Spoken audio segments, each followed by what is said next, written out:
Russia is about to elect a new president. There's no doubt who it's going to be.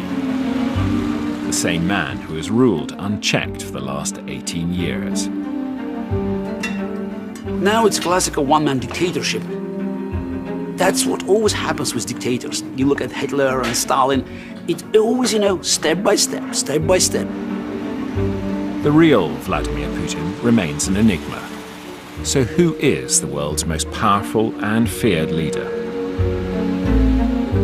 We talk to the presidents he has threatened. He said, your friends are making lots of nice promises to you, but they never deliver.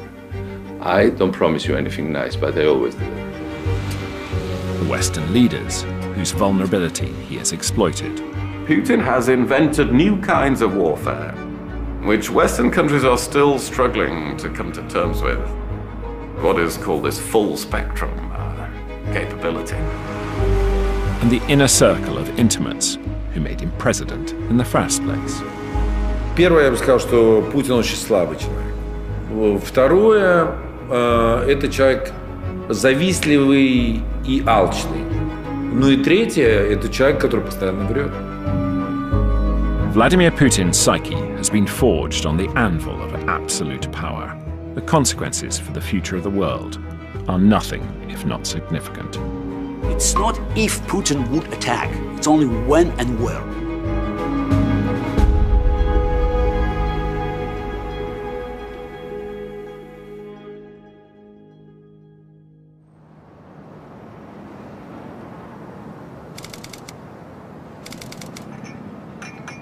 You could take the view that Putin's had long enough, it's time for somebody else. Really, a time for a change is the root of what you should be saying. Ksenia Sobchak is one of 8 Russian presidential candidates. Vladimir Putin has been a family friend for decades. One important goal is to speak to the world, to make them understand that Russia is not Putin. She's meeting Lord Bell, one-time Thatcher confidant, for some strategic advice. You're a woman for a start. That gives you an immediate advantage over Putin. That's and over sure. every other contestant. Young one. Yes. It wasn't true of Thatcher. Thatcher had never thought of herself as a woman. So she thought of herself as a politician. That's true. I've actually met her in St. Petersburg, and I know you worked with her. Yeah, I can imagine that. But Sobchak knows her family friend all too well. He isn't going to allow her to win. After elections, I hope it will be a big result, but we understand that chances of winning are quite minimal right now, so to say. But Don't never say that, though, will you? yes, I am saying it. You should always tell people you're going to win. You want people to vote for you because you're going to But in Russia, people know that Putin will win. He created the system that allows only him to win, so the system is unfair.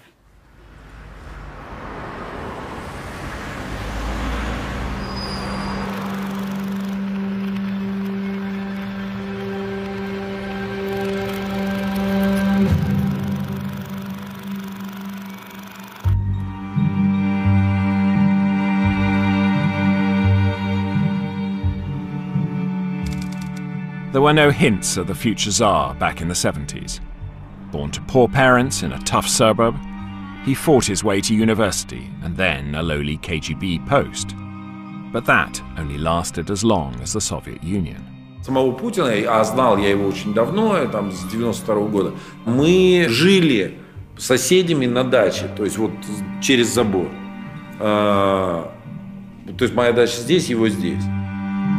Путин в силу того, что он был офицером КГБ, независимо какого уровня, то есть он был очень низкого уровня, то есть таких были тысячи, выброшенных системой, выброшенных Советским Союзом на улицу. У Путина не было амбиций, у него не было никаких амбиций, ни карьерных, не было амбиций ни каких-то политических, это вообще об этом речи не было. И случайно Путин попал, собственно, в мэрию там и так далее. In the chaos of the time, Mayor Natalie Sobchak needed a tough guy, and the KGB officer fitted the role perfectly. From being a grey-faced KGB agent, just a servant of the state, he becomes a personality, and so the ego starts to grow. Struggling to understand the unfolding enigma of Vladimir Putin, successive world leaders have turned to one man for answers, a respected authority on power and the mind. The human brain has a single reward network, a single feel-good network that gets switched on whenever we feel paid a compliment, whenever we have sex, whenever we take cocaine, and whenever we have power and great success. What happens is you get a surge of intense pleasure and satisfaction from the stimulus, but as you repeat that at a high level, the brain needs more and more to achieve the same effect. That's called tolerance. It's an insatiable appetite. I don't think Putin was born to be an emperor. His brain was profoundly changed by the power he managed to get.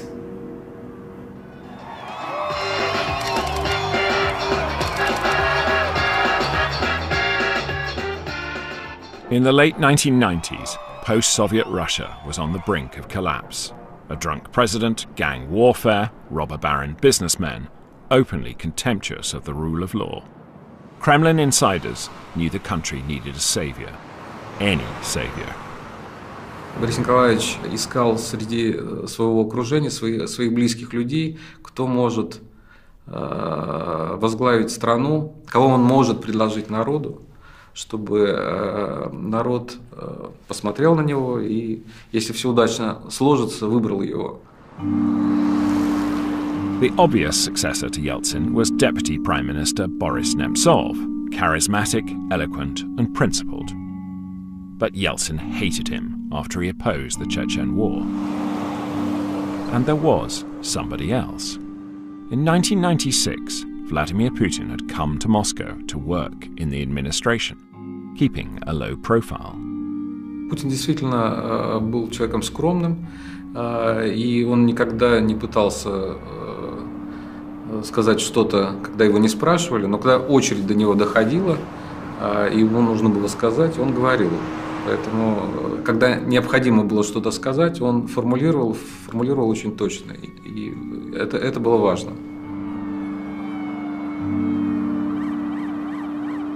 Я строил машину, которая должна выбрать президента, независимо от того, кто этот человек. Gleb Pavlovsky was Boris Yeltsin's spin doctor, and he was tasked with preparing the succession.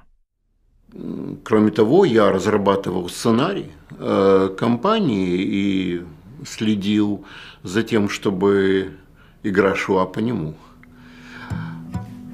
В сценарии уже были заложены основные пункты победы, то есть свойства кандидата как энергичного, молодого, спортивного на фоне старого, уходящего, больного Ельцина. Это все уже было в сценарии. Путин, с моей точки зрения, играл очень хорошо.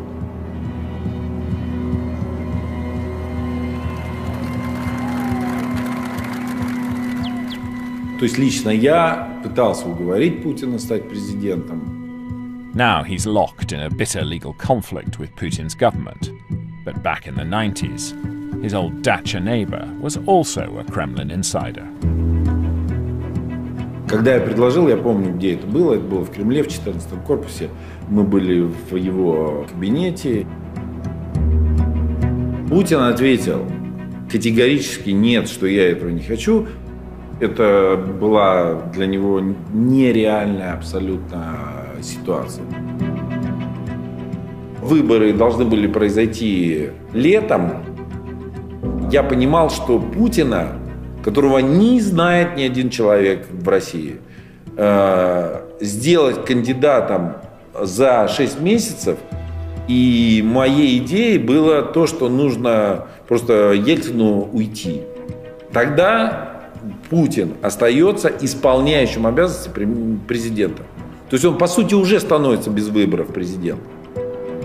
И так случилось.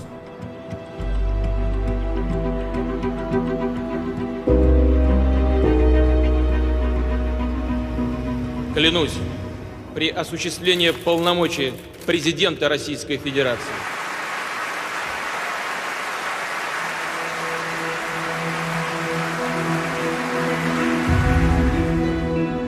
If you're made president, that's one big rush.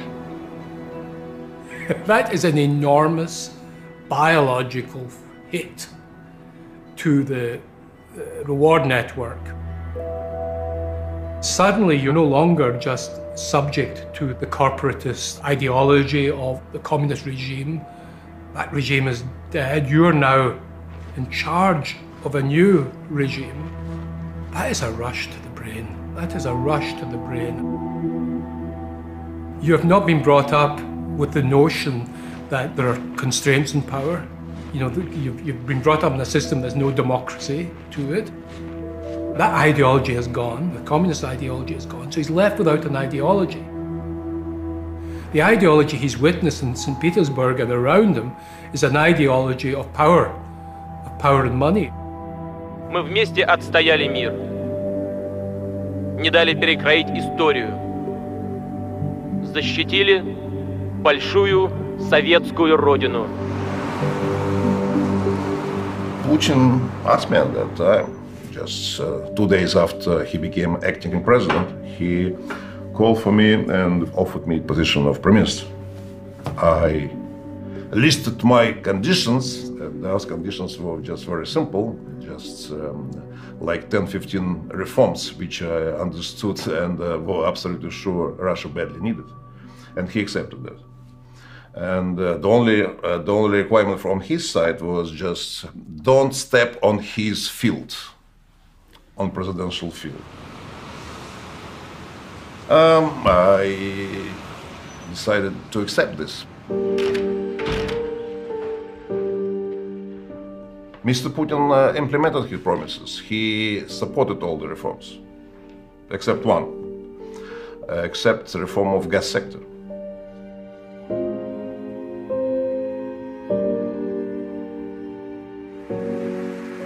I first met him early in the year 2000. He was very much the apprentice leader. He had been surprised to find himself president of Russia. When he became president, everybody in Moscow was saying, "Who is this man?" He had no political background. He'd hardly ever made a political speech. He was quite nervous, but also very sharp. He selected Tony Blair as the first foreign leader that he wished to meet, because at the time Tony Blair was the preeminent leader in Europe, was at the height of his popularity. And in a sense, one felt that Putin was trying to learn from Tony Blair how to be a political leader. My impression of this was he was a guy who was in charge, who was comfortable in his skin. And of course, Tony Blair was the same. So there was a lot of testosterone around. Tony, one of the reasons he was so successful was he has a very strong sense of who he is and who he was, and also he likes himself and he likes his body. I mean, neither will thank me for saying this, but they are actually remarkably similar in many ways. Putin said, "I want to make Russia a strong state again, and I want to reconnect it with the West." And he spent a lot of the next 3 to 4 years trying to get a seat at the top table of world and Western leaders. Question to President Bush, is this a man that Americans can trust? I'll answer the question. I looked the man in the eye. I found him to be very straightforward and trustworthy. I was able to get a sense of his soul. The sight of their president back on the world stage, his team's success in stabilizing the country's battered economy, led to soaring personal approval ratings, but also a desire for personal compensation. Тогда речь не шла там о миллиардах и так далее, но Путин понимал, что вот он какое-то время побудет, сейчас обязательно найдут кого-то другого, но он должен получить за это компенсацию очень большую, которая позволит ему всю оставшуюся жизнь жить спокойно, счастливо и богато. Богато. То есть это первое слово, это прямое слово. Но главное, что я хочу сказать, что Путин был очень бедный. То есть реально Путин был очень бедный. То есть я очень хорошо знаю его жену, я знаю его семью, я знаю его детей. Я помню, что первые компьютеры его детям я просто пошел, купил в магазине и подарил, потому что у них не было компьютера. Компенсация, это, условно говоря, там, это, ну, может быть, десятки, может быть, там, ну, я думаю, максимум это там для него на тот момент 10, 20, 30 миллионов долларов было бы вполне понятной компенсацией за все, что он сделал. При Ельцине этого не было. То есть не было такого, что человек получает пост министра, и он понимает, что это уже он заработал деньги. И Путин начинает тянуть людей. В основном это были выходцы из КГБ старые. I never dreamed to become the member of the government, and actually I was deputy minister of transport, and that was just coincidentally.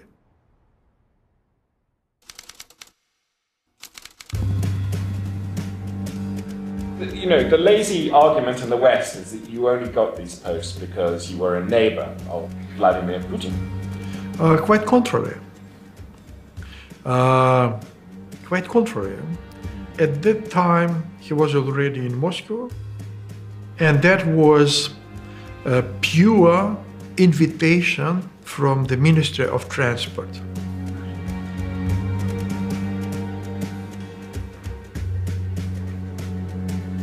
It wasn't only a reward for a job well done.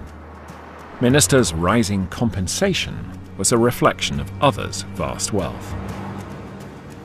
At that time, 46% of entire GDP of Russian Federation was produced by companies, privatized companies, which actually belong to 8 families in Russian Federation.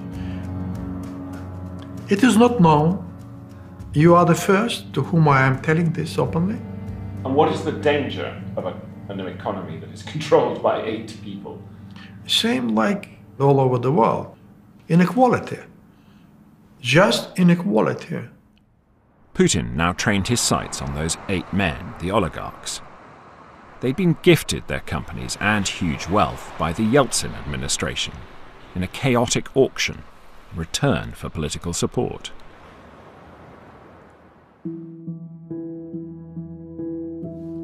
Early in 2003, the president engineered a gladiatorial clash. On the one side, the man who ruled Russia. On the other, the men who owned half of it. The chosen topic of conversation: corruption. A double-edged sword. Думаю, что время от времени нам вообще полезно собираться. Вот это государство вы сами и формировали. В значительной степени через подконтрольные вам политические и околополитические структуры. Поэтому меньше всего, наверное, нужно кивать на зеркало. Mikhail Khodorkovsky was the spokesman for the oligarchs, the 4th richest man in the world, suspected by the Kremlin of wanting to turn wealth into political influence. В 2002 году боюсь, что основные развилки уже были пройдены. Но, наверное, если бы я лучше понимал суть этого режима, именно как преступной группировки, я бы, наверное, мог бы лучше противодействовать этому режиму. I didn't pay much attention at that time because just it was announced that there would be a meeting devoted to corruption, and oligarchs team offered to Mikhail Khodorkovsky to make a presentation on their behalf. Если вы посмотрите на следующий слайд, то масштабы коррупции в России в районе 30 миллиардов оценивается долларов. Это 10-12% ВВП. Причем вопрос конкретно идет о коррупции государственных чиновников. Спасибо большое, Михаил Борисович. Позволю себе некоторые вещи отметить, прокомментировать. Вот, спасибо вам за эти слайды. And then Putin exploded a little bit and saying how all of you, and you particular, Khodorkovsky, got your wealth. Некоторые другие нефтяные компании, как, например, компания «Юкос», имеют сверхзапасы. Как она их получила, это вот вопрос в плане обсуждаемой сегодня нами темы. I arranged this meeting. You arranged it? Yes. What? Yeah. Просто на самом деле это было такое недопонимание двух людей. То есть Ходорковский не понял, что он сказал, потому что он не знал Путина. Он пытался ему что-то сказать, но в обратную сторону это было воспринято как просто жесточайшее оскорбление его. Потому что на самом деле Ходорковский говорил какие-то глупости, реальные глупости. Понимаете, вам трудно представить сейчас, а мне, что я этого мог не понимать тогда. А мне тогда было очень трудно себе представить, зная до этого Горбачева, зная до этого Ельцина, зная до этого Примакова и так далее. Я знал всех этих людей, кто-то из них был хороший, кто-то из них был плохой, кто-то из них был ужасный, но при этом это были все-таки политические лидеры, для которых вопрос политических решений, вопрос страны стоял, во-первых. Я абсолютно не мог себе представить, что я столкнусь с ситуацией, когда президент страны думает о личных деньгах. Khodorkovsky's fatal mistake was that he chose a massive oil deal as his major example of corruption. A deal which, it turned out, his president knew everything about. Mr. Putin started to explain me in the many details. He knew everything in details. That was brought me to the understanding that something wrong started to appear. That he knew about the terms of this transaction. Михаил, он советовался со мной. Я сказал, а если не только Сечин, но и Путин был в доле этого отката от продажи северной нефти. Это было накануне вечером дома. И Михаил сказал, я никогда не поверю, что президент такой страны может получать взятки в размере 100-200 миллионов долларов. Я просто не понимаю, зачем. И он ошибся. В том числе и, значит... Путин он настолько, это по сути, пожалуй, было, первый раз я видел его таким взволнованным после этой встречи. Я показал ему так, сказал, я обойду просто, выйду со всеми и приду.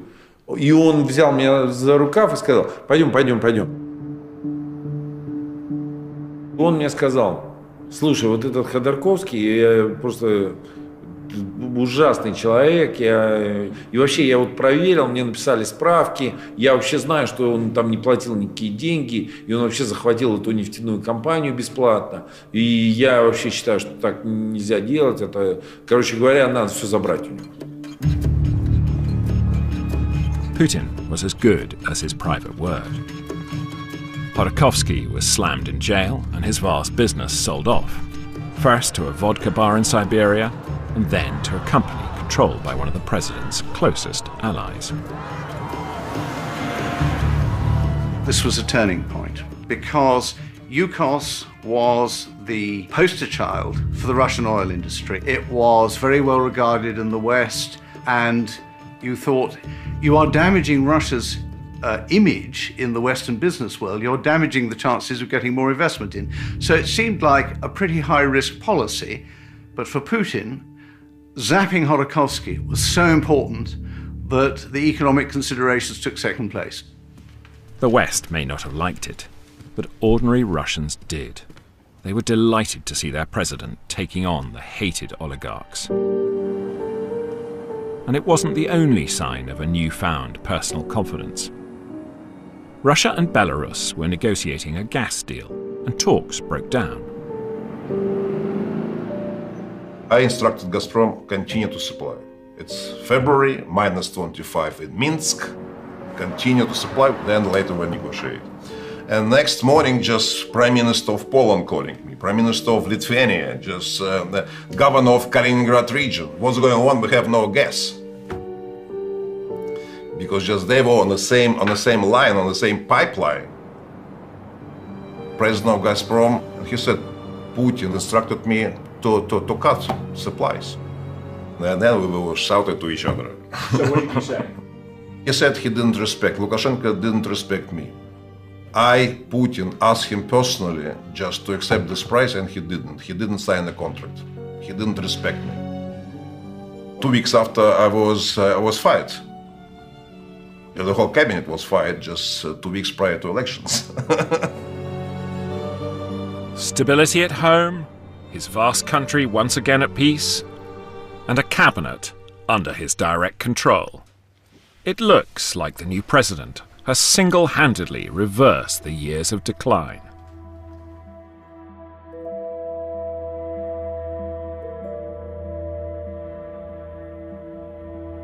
One of the features of unlimited power is the acquired narcissism that occurs. And the acquired narcissism leads to, a really enormously inflated ego. You're teaching cranes to fly, or you're fighting bears, you're wrestling tigers. You're just the smartest, cleverest, strongest, best-looking guy in the world.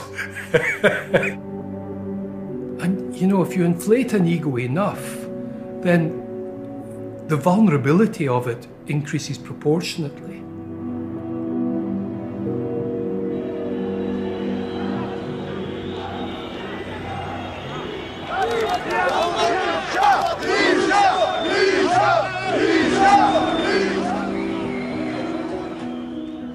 Then trouble broke out where he least expected it. Georgia. Revolution swept away his allies, and a cultish reformer took power, Mikhail Saakashvili. My first contact with Vladimir Putin was during my first official visit to Moscow. They tried to be sweet. He actually rolled out red carpet. It was full official visit ceremony. The whole setting was meant to be a kind of recruiting session because Putin first took us to the office that he said that it was former office of Stalin. And then he took off his tie, jacket, invited me to do the same, and then sat down with me in what was meant to be a very frank and open conversation. From the very first meeting, I asked him, so Vladimir Vladimirovich, do you have any problems with our dealings with the Americas? No, he said, no. I'm myself friends with George Bush. Of course, we strongly, no, we are not in principle against you dealing with the Americans. We are just against you being slaves to the Americans. But then he told me something very clear. He told me that the sitting Georgian Minister of Security in Shevardnadze's government, he told me that this is our guy. We have very good experience of working with him. He really helped us a lot. And I hope he keeps his position. If he keeps his position, that will make it very easy, our cooperation. Second time I met and he asked, where is Haburzani? And I told him, well, he got promoted. We appointed him as Deputy Prosecutor General. And he said, well, this is not a promotion. We wanted to have him as Minister of Internal Security. By that he told me, oh, you're not going to fool me. Saakashvili enjoyed sort of poking the bear in the eye, and that's not always a very wise policy, and some people around him advised him not to do it, and he would have been better advised not to do it. The psychological and the personal now plays a much bigger role in international politics because of the old certainties, the old tectonic plates of ideology and of interests between blocs. They've all gone.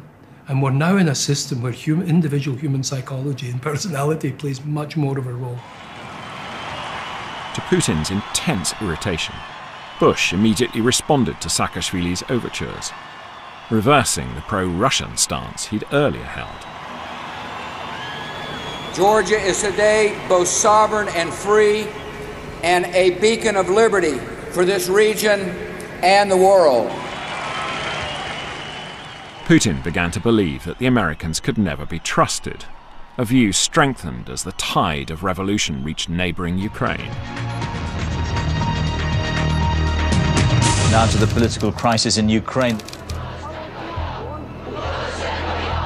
The Orange Revolution pitted Putin's man, incumbent Viktor Yanukovych, against challenger Viktor Yushchenko, who the Kremlin thought was a US puppet. At the polls, Yushchenko won, despite the best efforts of Putin's personal spin doctor. Я не вел кампанию, хотя очень многие считают, что это я ее вел. Но Янукович не был моим выбором, он был ужасен. Я делал то, что мог, но, как известно, все это кончилось очень плохо. Путин считал, что это все сделали американцы. Я бы сказал, что Путин был в этом уверен на 100%, а я на 70%. Это была на самом деле открытая борьба, в которой Москва проиграла.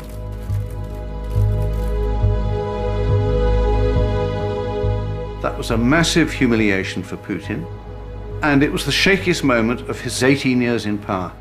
For 3 months after that, people in Moscow were actually asking whether he would last to the end of his presidential term.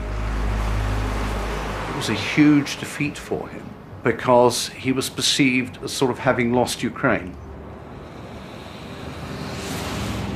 It's a defeat the president has never forgotten and never forgiven. He could never trust the West again. A perception its politicians, glorying in democracy's victory in Ukraine, only strengthened.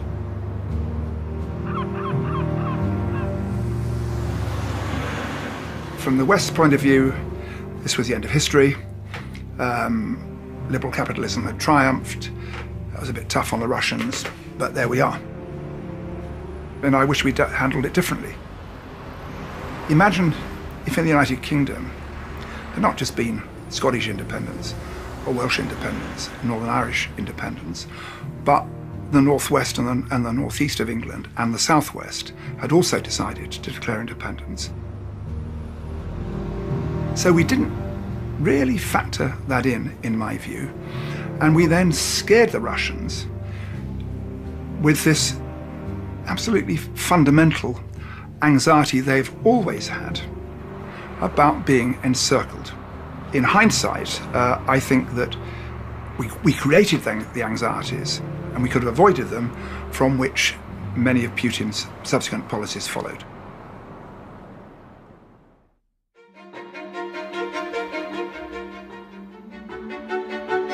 In 2005, everything changes. Vladimir Putin turns inward, back to Russia and its people. Gone modernization, gone attempts to woo the fickle West. Instead, Putin is Russia, Russia is Putin is the new slogan. He will rebuild his country himself.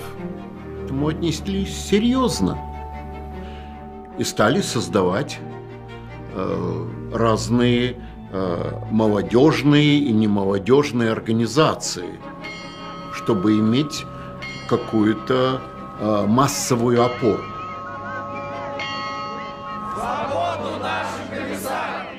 But there's a looming problem. In 2 years' time, Putin has to stand down. A new president is to be elected, and liberal opponents are already starting their campaigns, notably chess grandmaster Garry Kasparov.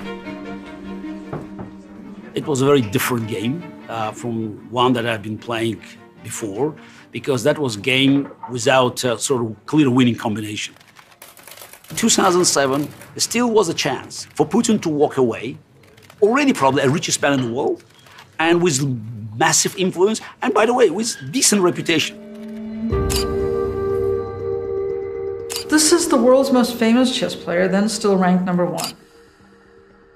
Definitely one of the most recognizable faces in Russia. Absolutely the most recognizable face in Russia outside of, movie stardom and Putin. Certainly the man that, if you asked anybody anywhere in Russia, who's the smartest man in Russia, they would probably say Garry Kasparov. He almost immediately went on tour, and I was with him on his little charter plane. Within the space of a week, things started shutting down. First, we had to give up the plane because they would no longer let him land. In Beslan, we couldn't get the venue where he was supposed to speak. They said that they had a burst pipe, or they had an electrical failure. Everywhere we went, it was either a burst pipe or an electrical failure. I think that was the first place where he got stuff thrown at him, and we actually thought it was a gunshot. By the time I got to Stavropol, which is the largest city in southern Russia, it was no longer a chain of coincidences. So at this point, the plane is grounded, the place where he's supposed to speak has a burst pipe, and then we try to check into a hotel, and they say, no, you can't check into this hotel. We had a dinner booked for 30 or 40 people from the local small business association. And we get to this restaurant, and there was one person there. And it emerged as we talked, she was from the small business organization, it emerged as we talked that she had lost her cell phone the day before. So she was the only one who wasn't called and threatened by the governor's people.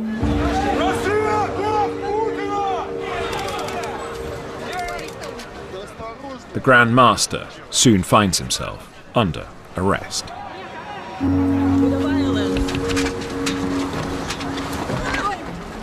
Tell your leaders that this regime is criminal, is a police state. I have to say that compared to what we are seeing today, those were vegetarian times. 10 years ago, for peacefully protesting against Putin on the streets, you could end up in prison for 5 or 10 days. Today, you would end up in prison for 5 to 10 years.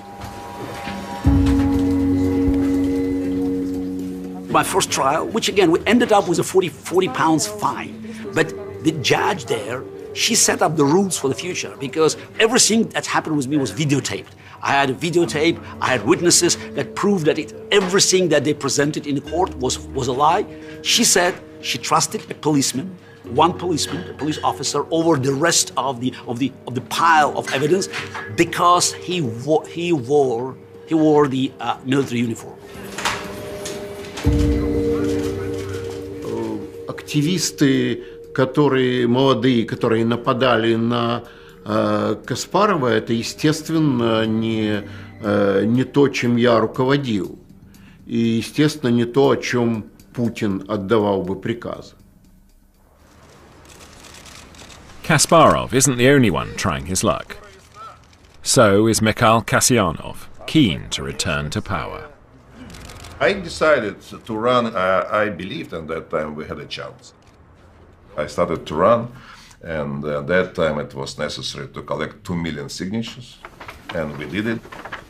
Then my rating of my support started to grow from 6%, which is usually like 5-6%, up to 18%. And 1 month after, just they cut me out of elections, just describing that 35 signatures out of 2 million signatures we believe not right, not correct. With no Kasyanov or Kasparov in the mix, Putin's man, Prime Minister Dmitry Medvedev, succeeds him as president. But then, in defiance of the spirit, if not the letter of the constitution, the new Prime Minister is Vladimir Putin. His country's future too important to relinquish, power too addictive to give up. That is absolutely clear for everyone in Russia, that his successor, that is simply just to keep the presidential seat warm. And he successfully implemented this goal Mr. Putin wanted him to do.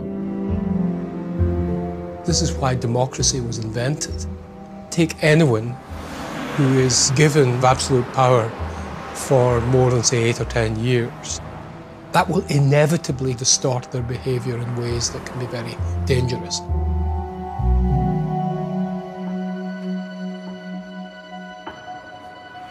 In 2006, Putin had pushed a law through parliament allowing the KGB to kill traitors outside Russia. Months later, Alexander Litvinenko lay dead in London. The KGB defector poisoned with radioactive polonium after eating sushi and drinking tea in a Mayfair restaurant. I was on my way to London for a meeting with Tony Blair, and Litvinenko had been murdered a few days before that, and everybody was talking about it. So we had a stopover in Minsk. We went to see a summit, after which we had a banquet. There was Putin in the middle. I was on his right hand, and Lukashenko on his left one. And Lukashenko has this habit of poking Putin from time to time and even making fun of him. And so he started to say, well, Misha, so from here you are leaving for London, and so you should really be well fed. I don't advise you to eat anything in London. And he says, especially I don't advise you to eat any sushi. Then don't even go close to sushi. But the safest thing to eat from which you won't for sure be poisoned, is from plate in front of Vladimir. So he takes plate in front from Putin and gives it to me. And so Putin suddenly drops the fork and or knife, and he says, well, I have nothing to do with the murder of this Litvinenko guy. And he got visibly annoyed. No, who the hell needed Litvinenko? He was nobody. Why would I ever murder him? But it really got under his skin. Ever since, Russia has persistently denied responsibility for Litvinenko's death. But behind the jokes in Minsk lay tension. Putin warning Saakashvili he should drop the West or pay the price. He took me aside. It was meeting without witnesses. It was in a dark room next to the main hall. We sat on the chairs. There was not even a table. So he put his hand on my knee like with nails, and looking straight into my eyes, and you really are underestimating us. You cannot play around with Russia like that. The all-powerful Putin was increasingly inclined to show open contempt for his former allies. One thing that struck me, an anecdote about Putin, which reveals to me that he's probably not a very nice person, is Angela Merkel is afraid of dogs and made the mistake of divulging this to Putin. And one time when she was in Russia, what did he do but bring this enormous, horrible big dog into the room just so that he could enjoy the power that comes, that somewhat sadistic power that comes from making someone frightened.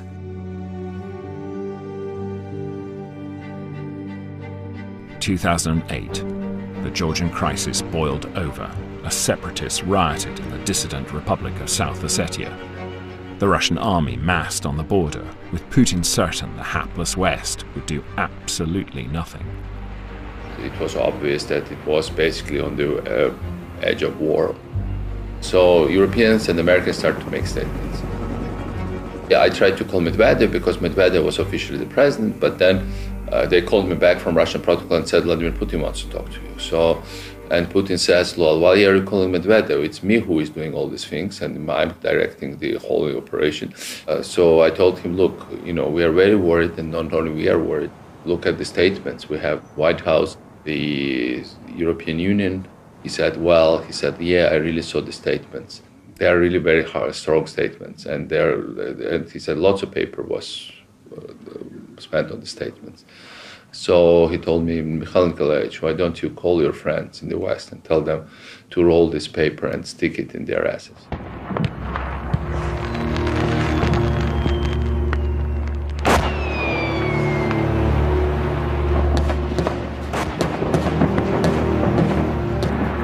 While the rest of the world is watching the Beijing Olympics, Vladimir Putin sends in the tanks for the first time since the collapse of the Soviet Union.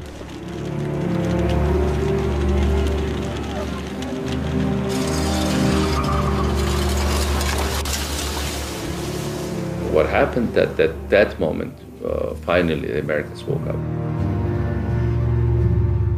I have directed Secretary of Defense Bob Gates to begin a humanitarian mission to the people of Georgia headed by the United States military.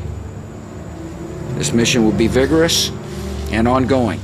And one of the things that they leaked was that Cheney wanted to hit the Russians with cruise missiles. Within 40 minutes after Bush's announcement, Russian troops advanced on our capital was stopped. So Putin got the message. The West was horrified by the invasion and relieved at the pullback, but even a 5-day war made Russians feel their country was strong again, a firm leader at its tiller. Worried European countries decide it's time to try and be friends again. I visited Moscow and I saw then President Medvedev. This was in the period when Putin had stepped into being prime minister, while of course still holding the reins of power. Medvedev is much more a normal European politician. Talking to him is a much less, you get a much less sinister feeling, really, than talking to President Putin. I escorted him to the Olympics when he came here in 2012. I took him to the Excel Center to see the judo. I know a bit about, I've done some judo, not as much as he has. A Russian won the gold medal, which Putin enjoyed, of course, immensely because he wasn't going to go back to Moscow until he had seen a Russian win a gold medal. He was going to stay as long as necessary. We had champagne, we had we had quite a party, and we waved him off, knowing that they'd won a gold medal, with some relief that he didn't need to stay a couple of days.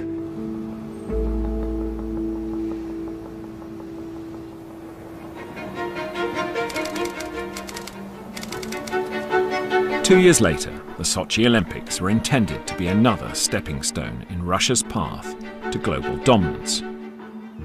The president poured vast amounts of time and money into the project.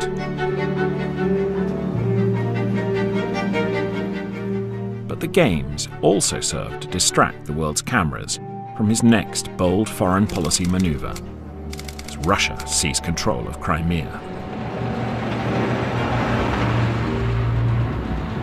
Dictators never asked why. It's always why not. But we could see an acceleration if, for Hitler, it took 20 months from Berlin Olympics to annexation of Austria. For Putin, it took only 20 days. From Olympics to annexation of Crimea. Putin has developed a very clear, consistent approach in dealing with problems in those neighbors, which is to take a physical stake in them.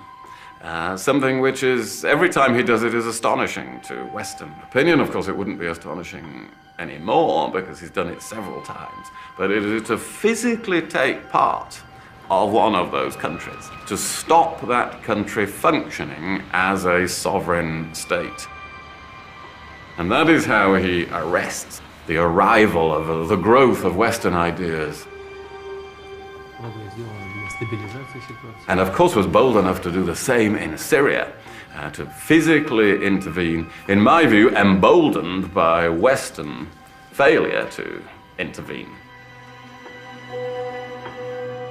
One of the key features of the extreme narcissism of the emperor is you lose the ability to distinguish your interests from the interests of the country. And so you and your nation's interests become identical. To the baffled West, Vladimir Putin looked arbitrary and out of control.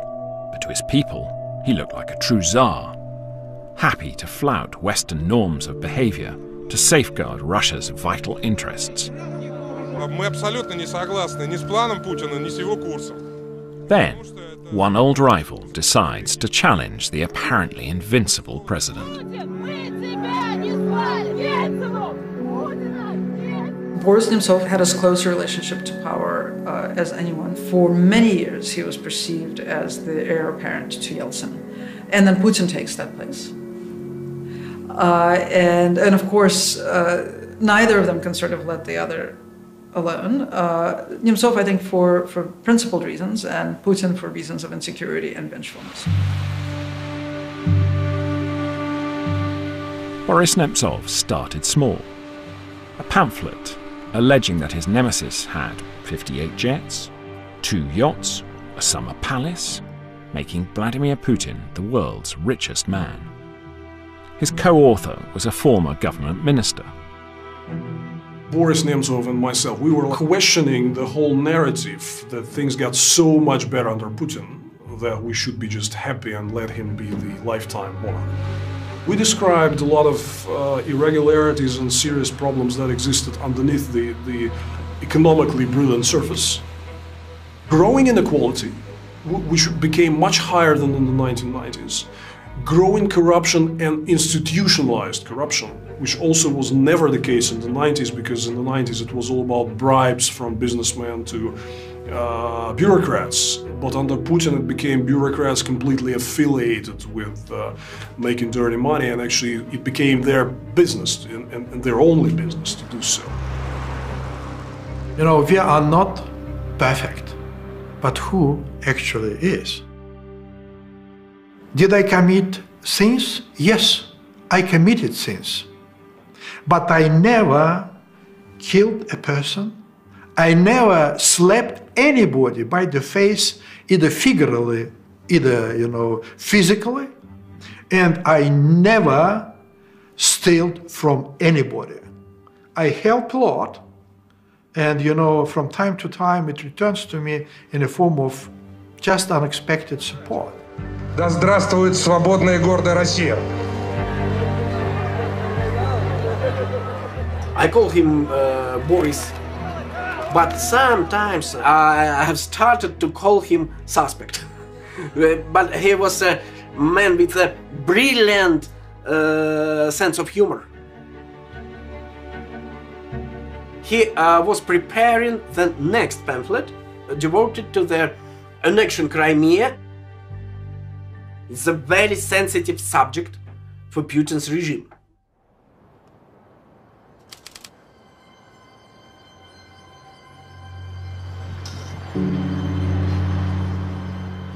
One winter's night, Boris Nemtsov starts to cross the Moskvoretsky Bridge in the shadow of the Kremlin walls. Moments later, he's shot in the back and the head 4 times. I was, of course, shocked. I couldn't even imagine that could happen in the 21st century with us in the center of Moscow. I immediately came there on the bridge and just was standing on the body of murdered my friend, just on the front of Kremlin wall. Well, just all Secret Service cameras just installed.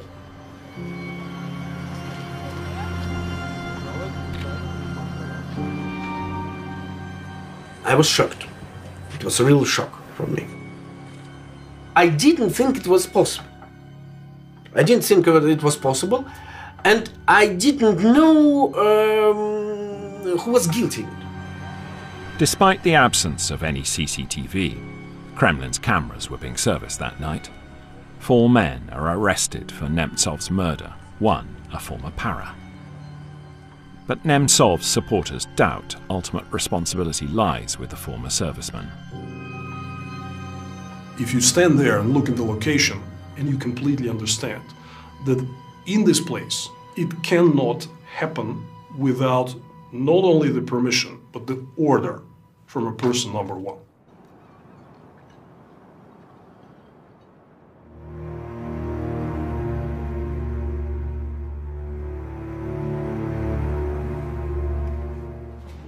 Almost all people who hold great power for a long time begin to feel so special.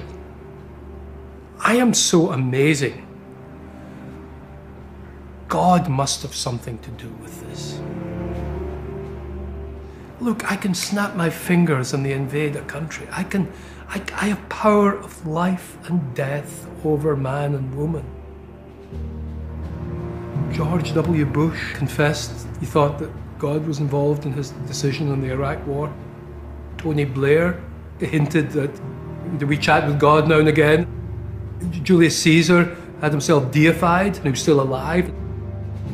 With unchallenged authority at home and his nearest neighbours put in their place, the president is now able to spread his influence even further afield. It seems very evident that there was Russian interference in the election. The amount of evidence amassed by the intelligence agencies in the United States about Russia is unlikely to be wrong. A lot of people say, as an example, Hillary likes to play tough with Russia. Putin looks at her and he laughs, okay?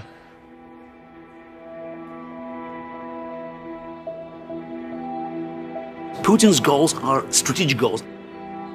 He wants chaos because that's his breathing air. He needs chaos because that's how he install his authorities inside and outside of Russia.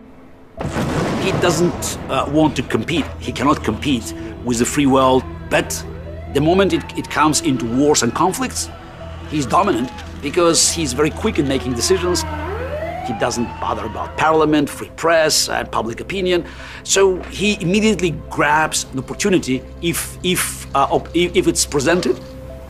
He looks at the world map looking for bargaining chips because for him it's all geopolitical casino.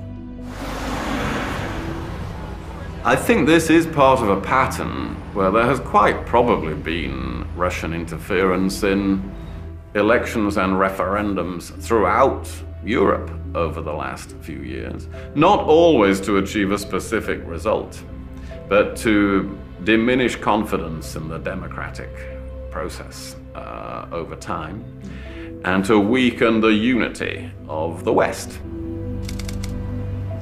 And it's not over.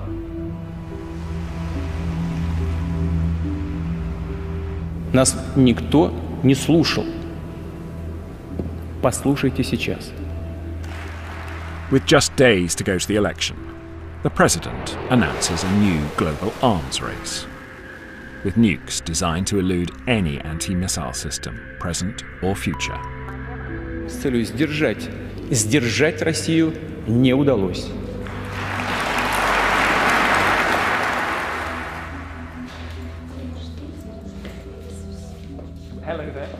Out on the campaign trail, there's a growing tide of suspicion that the president is just using his family friend as window dressing on his inevitable accession to power. So you're not the Kremlin's puppet then? Well, I'm tired of answering this question. No, I'm not. Do you want to be the next president? Well, I want to, but I'm not sure it will be this year. But I hope in 6 years I'll have a chance to do that. To my mind, there is no way out. He will stay there for a long time.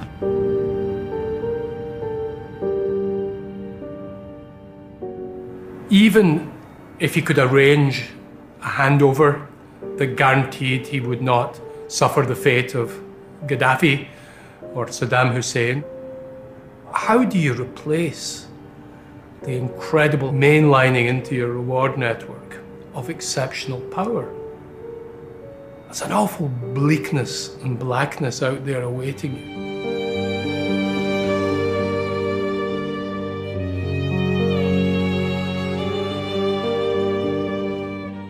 Putin's a family friend of Ksenia Sobchak, but is she Russia's fake election candidate? Watch Our World on BBC iPlayer. Here next, how could the CIA win the Cold War with an arcade game? Sandy shares the secret on QI.